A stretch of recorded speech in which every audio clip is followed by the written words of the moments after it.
Welcome to Speed Reads. To appraise things, we compare them to others. Predictably irrational.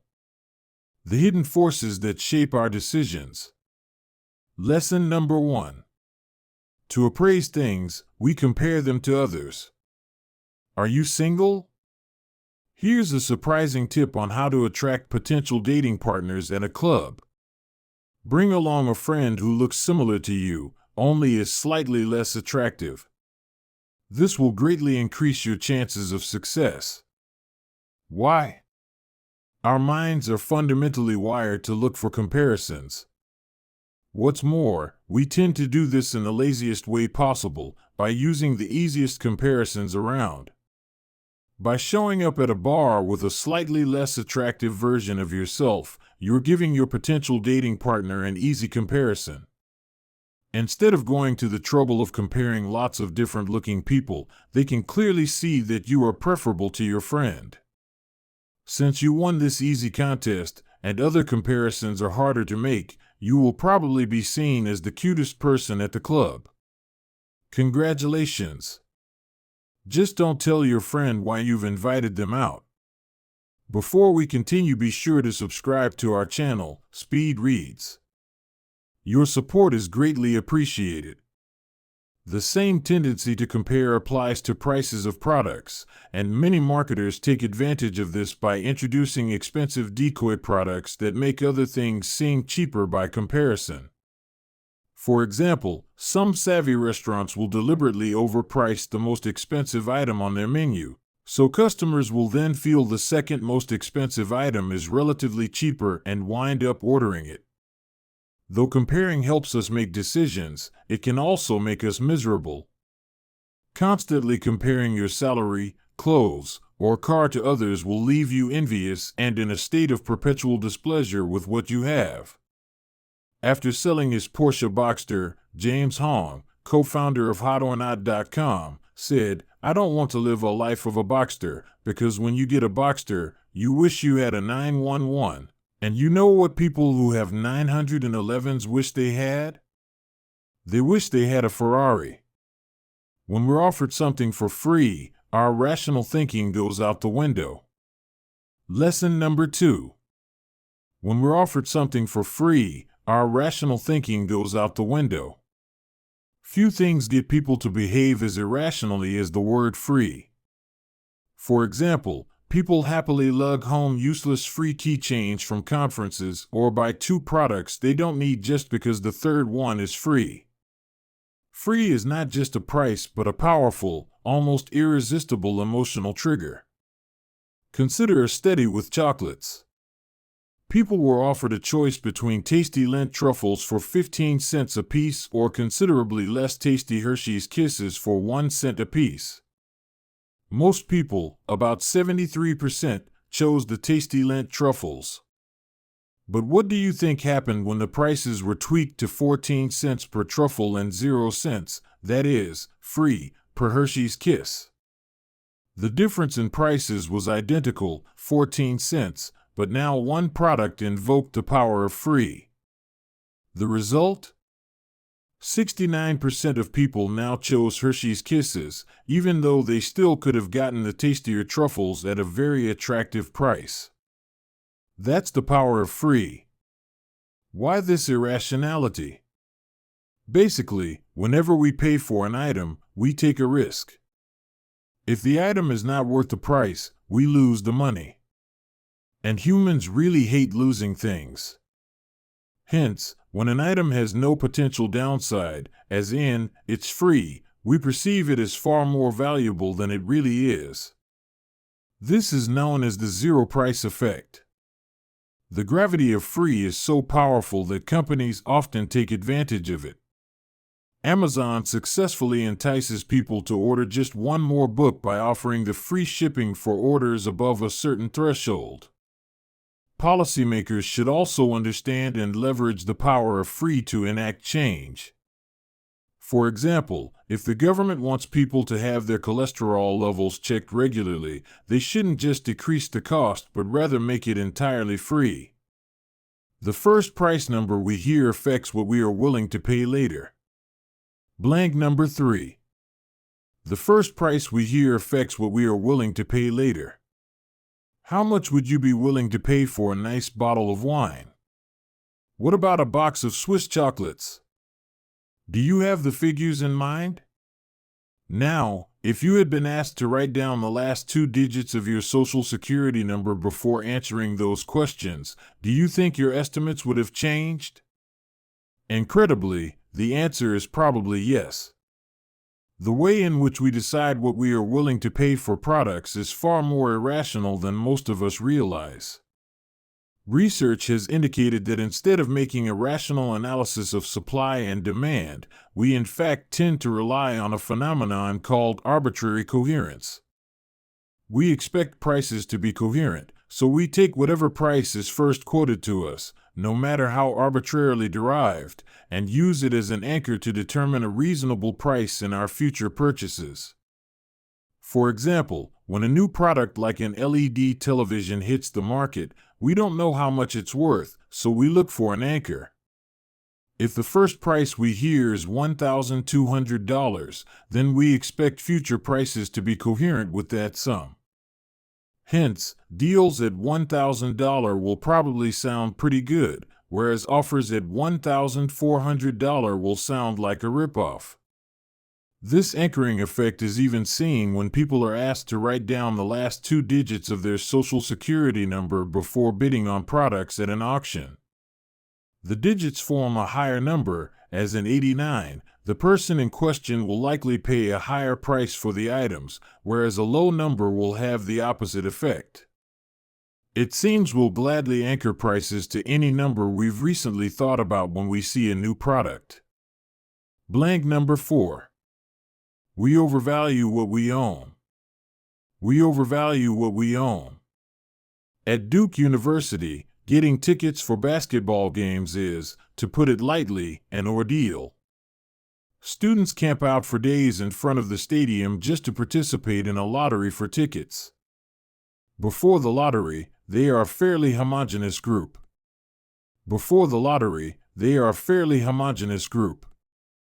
They all stand an equal chance of winning a ticket and all have worked equally hard for that chance. So presumably, they all value the tickets roughly equally. Yet, as soon as the lottery is over, the students are divided into 2 groups, those who won tickets and those who did not. A survey showed that this completely arbitrary division greatly impacts the valuation of the tickets. Students who won tickets refused to sell them for less than $2,400, while those who had not won tickets would not pay more than $170 for them. Why this sudden and drastic difference? First of all, when we own something, we fall in love with it. We think warmly of all the things we have done with it or could do with it, such as experiencing the atmosphere at a basketball game, so we value it more highly. The second reason is that people disproportionately focus on what they are losing. For the seller, it's the things they could do with the ticket, but for the buyer, it's the other things they could experience with the money. Both feel that what they are parting with is more valuable than what they are getting. If you made it this far, don't forget to subscribe to our channel, Speed Reads. Your support is greatly appreciated. Finally, we expect people to appreciate the same things as we do. A house seller feels he deserves a higher price because of his creative wallpapering choices, while the buyer thinks she should get a discount because of them. Interestingly, this same effect applies to opinions too. If you have invested a lot of time and effort into advocating an opinion, you become stubborn because you feel more strongly that you own the opinion and refuse to part with it. Blank number 5. Our experiences are shaped by our expectations. Our experiences are shaped by our expectations.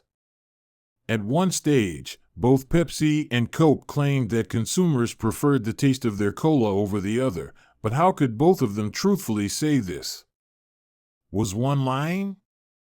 It turned out that in a blind taste test, people preferred the taste of Pepsi to Coke, but in a test where the brands were visible, people preferred Coke to Pepsi.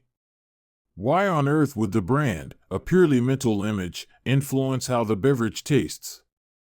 The answer is that our expectations and previous experiences, for example with cola brands, radically influence how we perceive things. For example, if we know a movie has received great reviews, we will tend to enjoy it more than otherwise. Incredibly, even the potency of medicine is impacted by expectations. This is clearly seen in the placebo effect. Patients who expect a drug to work will feel better after taking it than those who don't expect it to work. Even more astonishingly, the more expensive the medicine is, the more powerful its effects are. People who were told their pain medication cost $2.50 per pill found it relieved pain more often than those told it cost just 10 cents per pill. Similarly, people who paid more for an energy drink performed better on a subsequent puzzle task than people who paid less. The energizing effect was modulated by the price of the product. But expectations can also affect us in more subtle ways. If certain stereotypes are evoked in our mind, we start to emulate the behavior we would expect from the stereotype. Consider that when people had to complete a word task that involved words typically associated with the elderly, as in Florida, ancient, and bingo, they actually tended to walk slower after the experiment just as elderly people would. People's responses to your requests depend on whether they fall under social or market norms. Blank number 6. People's responses to your request depend on whether they fall under the social or market norms. Why would your mother be offended if you offered to pay her $50 for the Sunday dinner she lovingly prepared? And why would most employees refuse to be paid in hugs by their employer? The reason is that we apply different sets of norms in these two different circumstances, social norms and market norms. In any given situation, our expectations and behavior depend on which norms we are using. Social norms dictate how we deal with friendly requests and favors, where immediate repayment of the favor is not expected. Market norms, on the other hand, are more cold and calculating. Resources are exchanged. Work is performed for a salary, tit for tat. Of these two sets of norms, it is entirely possible to inadvertently invoke the wrong ones in the wrong situation. The result is usually a disaster. Just try ending an evening by paying your date $500 for the pleasure of her company. In general, market norms tend to make people more selfish. Take, for example, when lawyers were asked if they would provide cheaper services to needy retirees. Most of them said no, but when they were asked if they would do it for free, most said yes. Why? Surely some money is better than none at all. The answer is that when offered even small compensation for work, the request fell under market norms, and the lawyers considered the proposed compensation totally inadequate. But when asked to do it for free, social norms applied and the proposal was acceptable. The lesson is that when you make a request, think carefully about which norms you invoke. Often, just mentioning money is enough to make people apply cold market norms, and studies have shown that once invoked, it is very difficult to revert back to warm and unselfish social norms. Blank number 7. People are prone to dishonesty, but not wildly so. People are prone to dishonesty, but not wildly so. Do you consider yourself an honest person? Would you rob a bank?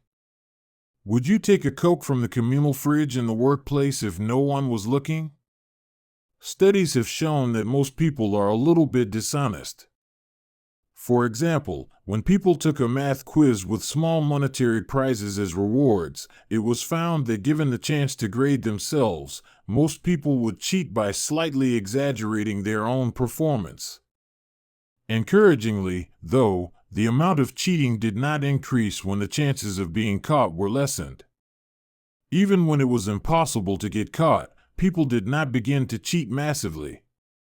The tendency for dishonesty becomes even more prominent when the reward for cheating is not cash but some other item. Most people would not steal cash from work but might, well, take a pen or a coffee mug. This is because most people consider honesty to be important, so we are more comfortable with dishonesty if we can rationalize it. Studies show this is far easier with items than with money. It was okay to take that pencil because office supplies are really part of my total compensation. Interestingly, studies show it may be possible to negate our propensity for dishonesty with a certain kind of priming, meaning invoking certain thoughts in people's minds before they undertake a task. As seen in the example above, most participants tend to cheat a little in quizzes with small monetary prizes. But what if participants were asked to recall the 10 Commandments before taking the quiz? Astonishingly, they did not cheat at all. It seems that merely thinking about honesty is enough to keep us on the righteous path. Dr. Jekyll sets our rational long-term goals, but we must fight Mr. Hyde's irrationality to reach them. Blank number 8. Dr. Jekyll sets our rational long-term goals, but we must fight Mr. Hyde's irrationality to reach them. Have you ever decided to start living more frugally, eating more healthily, or watching less TV, only to find yourself mere days later buying something you don't need, stuffing potato chips in your mouth, or spending an entire Sunday watching TV? Sometimes human existence seems analogous to the story of Dr. Jekyll and Mr. Hyde. The cool, rational, reasonable side of us knows what we should do, but then the impulsive, uncontrollable side takes over and does the exact opposite. This is why, for example, it is very hard to get teenagers to practice safe sex. Though their rational side may know that a condom should be used, an aroused teenager can easily forget such things. But even as mature, reasonable adults, we still often succumb to Mr. Hyde's irrational urges. We give up our long-term goals in favor of immediate gratification. We procrastinate. University students are, of course, famous procrastinators, often waiting until the last night before writing essays. But an experiment showed that when allowed to set their own deadlines, some students acknowledged their weaknesses. They deliberately set themselves small, evenly spaced deadlines throughout the course to force themselves to even out their own workload and not procrastinate till the last minute. The results? Their grades were far better than those students who had just one big deadline at the end of the course. This seems to suggest that by acknowledging our weaknesses, we can remedy procrastination. One way to do this is to pre-commit to deadlines and restrictions, as the students in the above example did. Another method is to tie a short-term gratification to the unpleasant actions required by our long-term goals. For example, to motivate himself to endure very unpleasant hepatitis medication, that is, long-term goal, the author used to take the injections while watching great movies. Short-term pleasure blank number 9. People are obsessed with keeping their options open, even when it hurts them in the long run. People are obsessed with keeping their options open, even when it hurts them in the long run. In 210 BC, after the Chinese commander, Chang Yu, had ferried his army across the Yangtze River, he set fire to his own ships. He did this to show his troops that retreat was not an option.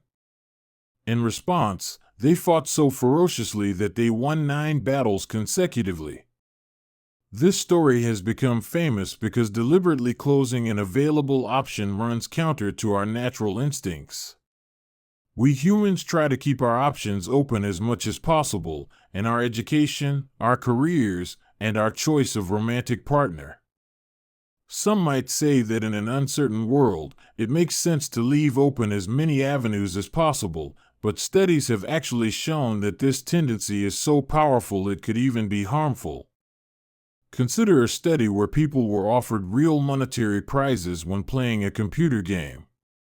In the game, participants could either earn prize money while letting options close or lose prize money in order to keep options open. Surprisingly, even in a game, the irrational desire to keep options open proved irresistible. The participants happily paid for it. Not making a decision also carries consequences. A person indecisive between two career paths, say architecture and IT engineering, may not wholeheartedly pursue either, hence end up a mediocre architect or programmer. As the story of Chang Yu shows, sometimes closing options is beneficial because it forces us to focus. Rather than kidding ourselves that we can keep all options open indefinitely, we need to make difficult choices about what is truly important to us. For example, if you really want to spend more time with your children, it might be time to shut the door on another time-consuming dream, such as becoming a partner at your law firm. Final summary. You just heard the summary from Predictably Irrational by Dan Ariely. The book's key insight is that we humans are deeply irrational in most of the daily decisions we make. From deciding what price to pay for a television to struggling to eat healthier foods, our choices and behavior are guided by irrationality. But the good news is that we need not be helpless victims. Through vigilance and caution, we can try to avoid irrationality and act in our best long-term interests. Thanks for listening.